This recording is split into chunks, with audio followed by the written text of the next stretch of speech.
Hello again, classmates and Ms. Quinn. It is great to be back this week talking about Stella Adler. Stella! Wonder how many of us are going to use that joke this week. We'll see. I absolutely was so excited to get back to, excuse me, reading further in our textbook, The Great Acting Teachers and Their Methods this week.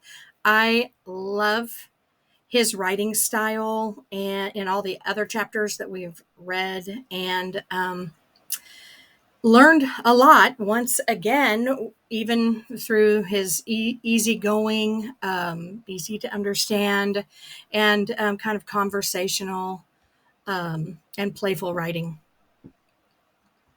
The first thing that really stood out to me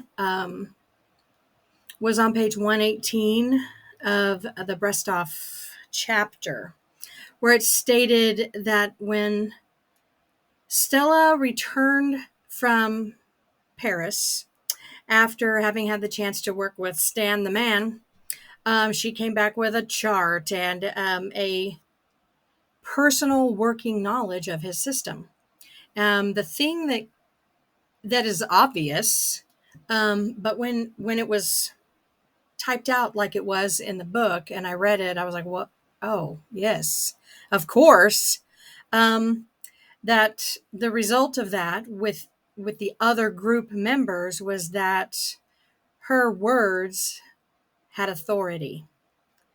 And that really kind of struck me, is that when she returned and came back with that personal connection to Stanislavski, the authority that her words had with everybody else, and the thirst for them to really listen and pay attention and take that in, and of course would contribute to the sticking point of contention between Adler and Strasbourg and the differences. I was further impressed by the fact that this woman in 1949 started her own acting studio in a time when women were not leaders or heads of companies or organizations like that for the most part, generally speaking. It was also impressive that there were 2 Stella Adler conservatories created, full conservatories where students went year after year after year to learn basically her system and, to develop what works of that system for them. It just, especially in the time period where she started her own acting studio, to be a woman in that time, to do that, especially when Strasbourg was so famous too and popular, and her ideology kind of conflicted with his. It was pretty impressive. I also was really I really loved the part where it talked, it kind of listed her greatest emphasis. And I loved it because, if I were to describe my own style of acting and therefore teaching my belief system of acting, I believe that it would also be these 3 things. And those 3 are imagination, circumstances, and the givens, as I was trained to call them, and actions. I felt a real connection to Adler through reading that, and it really made me once again wish that I had studied her more seriously before now. I loved the example that the author gave about the student who had the part where he had to be an irritable or snobby salesperson, and other people irritated him, and he just wasn't getting there. And so the teacher went through asking questions about, what are you passionate about, and what do you feel like you're an expert in? And I believe it was speakers, like equipment.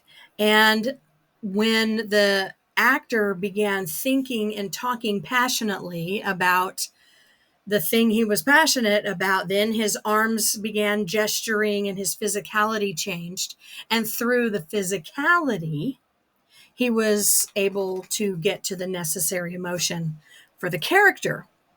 And I loved the wording of the statement after that, is that in this way, the actor could use his own memory without indulgence. It brought back my classwork when I was in college, and there was a great emphasis in our classwork about eliminating indulgence and the desire to indulge in the moment or in an emotion. When you finally get there, you want to it's so good, it feels right, and you feel the connection with the audience, and you just want to stay there and indulge in it. And so a big part of our training was to not do that. There were so many things that stood out to me in that chapter. But I once again am brought back to, how it was mentioned at the end of the chapter, just like Stan the Man, though Adler believes her system does work and will work for each actor. But if it doesn't work, try something else. So those were the things that stood out mostly to me. And then when we move on to the second chapter, from Method Acting Reconsidered, it was about Stella Adler, but also the conservatories. And it was a relatively short chapter again, but still I felt a kinship to Stella Adler through this reading. The first takeaway for me was from the section where it discussed her eclectic style of teaching. She wasn't looking for students who had problems, specific problems, so that she could heal each of these problems with some predetermined medicine, right? Some predetermined remedy. She was looking for students who could improvise and who could explore.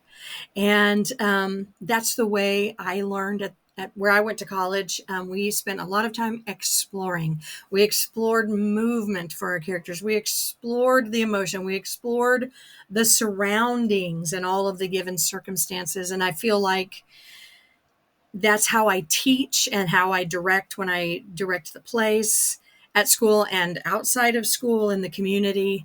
That's my favorite part of working with actors, is once the memorization and everything is done and the character choices have been made and we all understand the text and what's going on, then we can start exploring the reality of what it would feel like, that magic if, to be in that circumstance and try to pursue and reach an objective inside of all of that. So the last thing that really or another thing that stood out to me when we're talking about the legacy of her and her conservatories is this necessity to shake off the stigma of being closely bound to realism, because it discounts all the other sources and all of the parts of her belief system and teaching. I loved where it said that she did not equate truth with mere accuracy. I love that, because the pursuit of truth in acting is kind of the whole ball of wax in my estimation. And I admire the attitude of pushing through the work until the truth is discovered. My students know that one of my biggest pet peeves about acting has to do with that. And that is, or my biggest pet peeve is from what people think about actors, is when people say that the best actors are the biggest liars. That just goes all through me, because of course we all know that the best actors are the actors that bring truth. They they do the work in order to bring truth to the circumstance, truth to the character, and to the story and their part in it overall. So that's always been a big um, pet peeve of mine. And the last takeaway from that chapter that I'm going to talk about is the mention of her high regard for observation as an instrument of creativity, but also placed the greatest faith in imagination. And her take in what Stanislavski called the magic if. She was really known and toured around lecturing and giving talks and et cetera about text analysis. She was very serious about that approach, but she knew that the text was not everything to the actor. And she believed in, and I think the conservatories in her name continue the practice of employing imagination within and without the script. I loved her quote at the end. Well, this is what I'm going to end with. I don't know if it was at the end of the chapter, but where she was known to yell out, "The play is not in the words, it's in you." And so I'm going to leave you with that. And as I continue to mull over the things she was known to yell out to her students, I hope you guys have a great week. Thanks for watching and listening. And I will look forward to seeing what you had to say about Stella, the great Stella Adler.